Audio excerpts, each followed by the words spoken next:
Hachiemon. I remember first encountering this game during one of those mystery game tournament streams, thinking it looked like a cool Tamagotchi platformer. And I tried looking it up and it was insanely expensive at the time, although since then it has gone down a fair bit, I just checked, which is good. Because this game is, at its core, a really fun, accessible import platformer. Although, I was kinda wrong about it. It's not a Tamagotchi game. This character looks exactly like a Tamagotchi, but there's not a Bandai logo to be found on here. I did a little bit of extra research, and it turns out this guy was apparently the mascot for a Kansai region television broadcasting service. This game gets thrown into the pile of games about mascots that have no right to be in games, yet somehow actually have pretty solid games. And by my count, that makes it at least in the top 3 of those. This game is an absolute trip, and it is a ton of fun. The plot to Hachiemon is utterly bizarre. Apparently, everything in this world of giant-lipped monsters has had their lips stolen. And it's up to this cute, not quite Tamagotchi guy with a butt for days, and yes, it's important you know that because the game will tell you every chance it can this guy has a magnificent derriere, to go save all of the lips. And that's actually the plot. It's a fairly goofy, humorous plot that's kind of just entirely nonsensical. He's a little blob thing with giant lips, a big butt, and the deepest voice ever, and there's tons of voice clips in the game. It's very silly to hear this character have just such a very deep, stoic voice for such a cute character. Very, very strange. I can see kind of the appeal to this character. And yeah, he's just defeating some bad guys, getting some lips, which leads nicely into the overall gameplay, because it is a fairly standard platformer with the goal: collect X number of lips in a level, and then beat the level. The stages themselves are, by and large, fairly straightforward, fairly linear. However, there are a few more maze-like levels that suddenly make this feel like one of those Game Boy Advance Klonoa games. It's entirely serviceable as a game. Our character, presumably his name was Hachiemon, is very, very versatile for a fairly standard platforming character. He has his lips, his whole thing is he can kiss enemies. Kissing enemies does not kill them outright, it just sort of incapacitates them for a while. It's a bit like the Wagyan games in that regard. However, you can find a lady Hachiemon around here, and if you kiss her, she'll give you some fruit sometimes, which is a chunk of the life regaining system. You get 100 food items, you get an extra life, and she'll give you up to like 30 if you're prepared to sit around for about 2 minutes kissing her 30 times. Sometimes if you kiss her, she'll start to shake and a baby will pop out of her back end, and that's a life. I kind of appreciate the goofy visual pun there, but also I'm mildly disturbed about it. Hachiemon is also capable of jumping, using his lips as a grappling hook, which makes this a grappling game and awesome, although the mechanics of actually grappling are a little weird. Only the tips of his lips are actually capable of grappling to objects, so if you hit them with the majority of his lips, they'll just go straight through them. I think to try and counter this, they sort of have a retract animation, so if you overshoot with your lips, you might still catch it, but again, the hitbox on this is actually very, very small. If you do grapple to an object, you can dangle, you can stretch yourself out and actually slingshot yourself across the environment, which is a ton of fun. You can stretch your character out and hold him there just so that you can jump around bits of the environment. There's a lot of versatility for the grappling lips. However, you don't really see too much of it utilized in gameplay until the very, very end, which is kind of a shame. But you do use the grappling lips a lot more in the later stages that have a lot more verticality and a lot more instant death pits, which kind of requires a mastery of it, even though the game itself doesn't really give you the time to build up that mastery for lack of really needing it in a safer environment beforehand. It's kind of a weird mix of difficulty with this game for sure. Hachiemon can also fling his lips like a boomerang. Yeah, which just is like kissing something, but you can also retrieve items through walls and stuff, so that's cool. Yeah. He has this weird sonar move that I think is like his catchphrase or something. It allows you to see hidden items in blocks that you can then retrieve, and if you press down and, I believe, jump while walking around, you'll start doing this tumble, which definitely shows off Hachiemon's shapely bottom, as well as allow him to break all the bricks in the stage, thus allowing you to free those hidden items. However, this is kind of a weird thing, and it's a small thing, but it is a bit annoying. While you can roll into bricks to reveal items, even though you're occupying the same space as those items to reveal them, you don't actually collect them. You have to go back and collect them once you reveal them. It's a small thing, it's a bit of an annoyance though.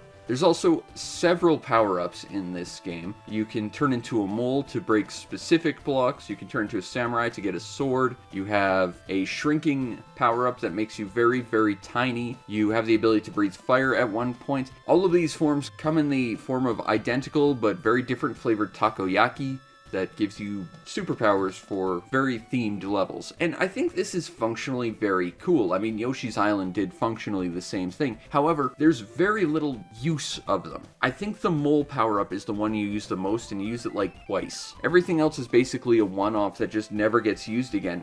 And I think part of the reason is these different forms don't really have a lot of versatility or anything. They all just let you do one thing.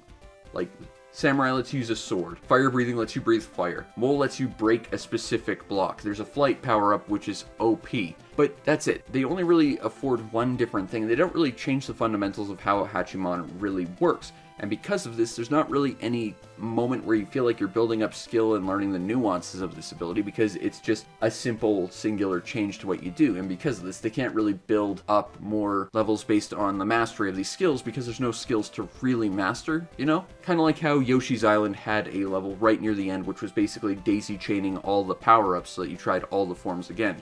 It required you to really understand how to utilize them efficiently in order to beat the level. This game doesn't really have anything like that, and these power-ups are really just one-offs to make the game a little bit more silly, because this is definitely a very comedic game by design. And that's more or less all of Hachiemon's abilities, and I think he's incredibly versatile for what he is, but everything feels very surface level at the same time, and I think that's really kind of a shame. I think part of the issue is, again, there's not really much nuance to any of his abilities, but also the game is incredibly short. It's like 22 levels, although you do unlock more once you beat the game, but none of the abilities really lend themselves to any extra complexity, nor do any stages really feel like they're built around them. And because of that, it feels like this character is, at its core, very versatile, and yet at the same time very underutilized and with no real nuance to his abilities. It's kind of a shame to see that this character's got so much going on for him, at the same time doing so very little with it. Enemies are all fairly similar. They each do one basic attack. They'll blow fire or they'll explode once you kiss them, but there's not really any difficulty to any of the enemies. Even the bosses are fairly simple and surface level, really more or less requiring you just to spam attacks until they die for the most part. And the game in general is fairly simple. It does get a little bit harder around level, I believe, 12 or 13, kind of a little bit past the halfway mark, but for the most part that's just because there's instant death pits a lot more frequently. In terms of gameplay, the stages don't really get more complex so much as they just become more unforgiving. And I think at its core that's sort of the issue that Hachiemon has. You know, if there is an issue to have, it's that it's got so much potential here that it feels like it's just not realizing. And at the same time, what we do have, it's ultimately very, very simplistic. But at the same time, that makes it a great import because it's not too hard to wrap your head around. It's very easy to pick up and play. The only ability I had trouble figuring out was the roll ability, because it requires you to press 2 buttons at once. So it's not the most immediately intuitive to utilize. But in general, it's a very straightforward game.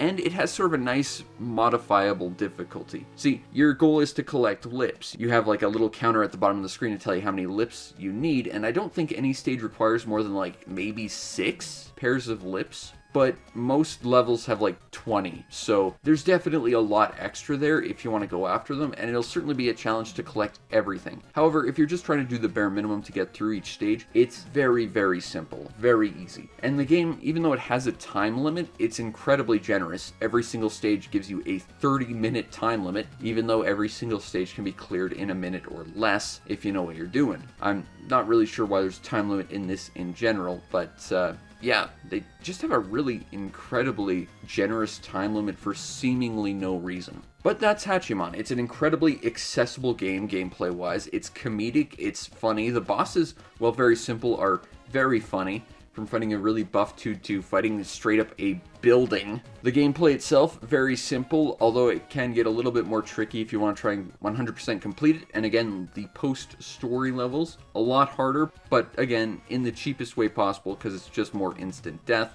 And in general, I think it's fun, it's great, and it's easily accessible, but I feel like it could be expanded upon so much more and made so much more complex and nuanced. The overall presentation to Hachiemon is certainly on the better end of average, I'd say. The visuals, I think, in some places look really, really nice. There's some really solid background work in the game, and there's a few fun little extra animations. Like if you idle Hachiemon, he'll sit around and fart and all the enemies on screen will actually get knocked down. And it doesn't actually do anything, but it's fun to see the entire world react to this character. You know, he feels like he's actually a part of it as opposed to being entirely external to it. The backgrounds are filled with all sorts of crazy characters with lips.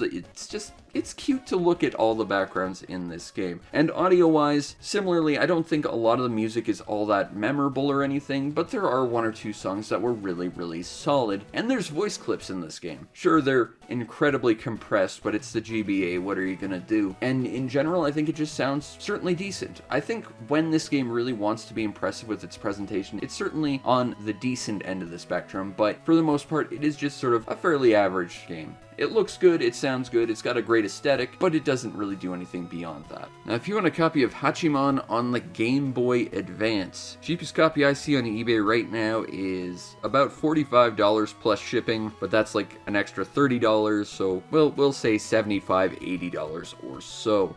And that's a bit of a price decrease from when I saw this. When I saw this like 5-10 years ago, it was $100 minimum. So it has gone down in price a little bit. And I have to give a huge shout out and thank you to Jet Wolf for hooking me up with a copy of this game, because I actually had completely forgotten about this game and it was kind of bugging me that I couldn't think of, what's that weird not quite Tamagotchi game? And finally being able to play it was a ton of fun. But at the same time, I can't help but feel like it's a lot of missed potential. The character's very versatile and I feel like there's a lot you could do with his moveset that just feels like it's unexplored, and the game itself doesn't feel like it goes all that hard until after you beat it. Sure, making the game more difficult does at least give you something to sort of work at and try and practice your skills with this character, but at the same time, I feel like the standard stages could have used more with the power-ups and his abilities and his standard moveset and just interacting with the world in general. Because there's so much here with this character that just feels underutilized and not really all that explored and developed, you know? At its core, Hachiemon is an absolutely great import, easy to pick up and play, and if you're looking to work on your import collection, well, it's on an import easy system, and it's easy to pick up and play, ton of fun. But at the same time, it's a very short game if that's an issue for you, and at the same time, it feels like it doesn't quite hit the potential it could. That said, Hachiemon absolutely belongs in the pile of weird mascot games that shouldn't have games, but are actually pretty solid games, and I am glad I finally got to play this one. It's weird, it's comedic,